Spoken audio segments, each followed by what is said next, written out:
y'all, Will Healy here, and I got Jake Hall, the manufacturing millennial, with me, and we were just talking, and I thought it was a really interesting conversation, so Jake agreed to get on video with me and just... Well, you're in my hometown.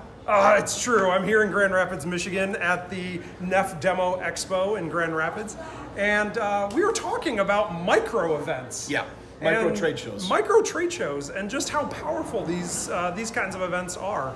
And Jake, tell them about the gentleman we just finished talking to. Yeah, so he was sitting in your condition monitoring class, and he came up afterwards and talked to us. He said, I really come to these trade shows because I can't always make it to the big events like Automate and IMTS and stuff, but I can get away for a couple hours. And I think that's one of those big things that we're seeing in the industry now is people want to go out there and see technology, but they can't always dedicate 1 day, 2 days, especially for a lot of small companies that can't have the controls engineer be gone for the entire day.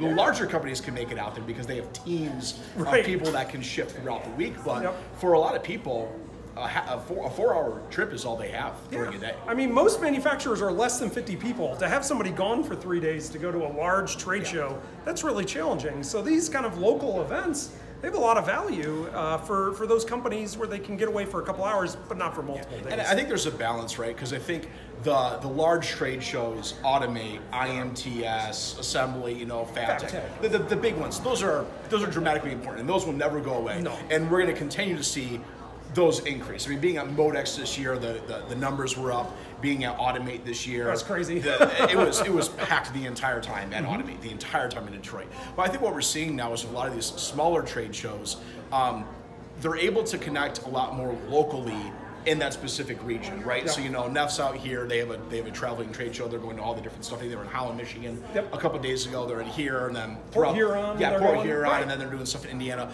And I think it's really nice, right? Because you're pulling in talent that's specific to that region. Versus Automate, you're pulling people from across the world globally.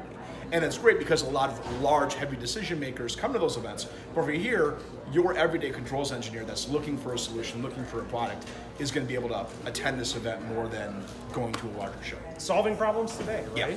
And really, you and I talk about workforce a lot. And so, I mean, this is only going to get worse, that people are having a hard time to get away. It might be one engineer supporting a whole plant by himself.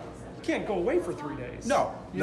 A maintenance tech, she can't leave for 3 days because she's the only maintenance tech on that shift. So I just think it has a really interesting value. It has a niche, and these have been really fun to do, these kinds of micro trade shows. I like them a lot. Absolutely. I think another thing as well is it was a really reaffirming conversation, the gentleman that we talked to, where he shared his story. Where he's now a controls engineer working for a company, but his highest degree is a high school diploma. Yeah. And he started out in construction and then did a journeyman electrician, and he taught himself courses online for controls programming.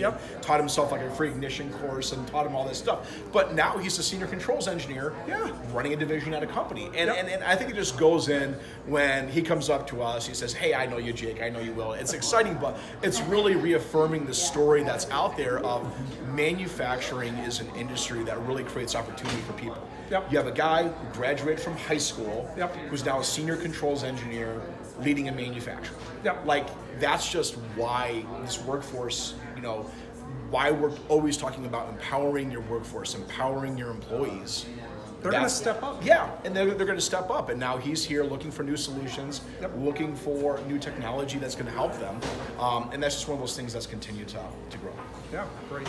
Well, thanks, Jake. I appreciate you jumping on a video with me. Absolutely. It's always a pleasure, Will. Awesome. And until next time, ask yourself, what will I automate next? We'll see you soon.